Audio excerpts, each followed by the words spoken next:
സ്വാമി ശരണമയ്യപ്പ.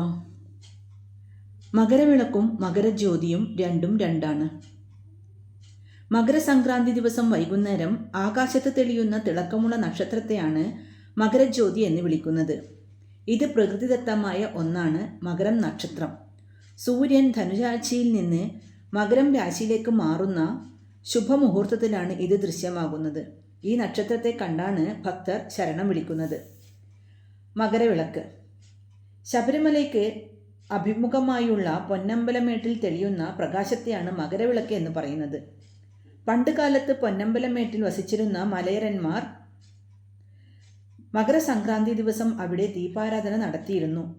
ഇതാണ് പിന്നീട് മകരവിളക്കായി മാറിയത്. മകരജ്യോതി ആകാശത്ത് തെളിഞ്ഞതിന് ശേഷമാണ് പൊന്നമ്പലമേട്ടിൽ 3 തവണ മകരവിളക്ക് തെളിയുന്നത്. ഭഗവാന് വേണ്ടിയുള്ള ഒരു മാനുഷികമായ ദീപാരാധനയാണ് മകരവിളക്ക്. മകരവിളക്ക് ദിവസം ശബരിമലയിലെ അയ്യപ്പ വിഗ്രഹത്തിൽ പന്തളം കൊട്ടാരത്തിൽ നിന്ന് കൊണ്ടുവരുന്ന തിരുവാഭരണങ്ങൾ ചാർത്തും.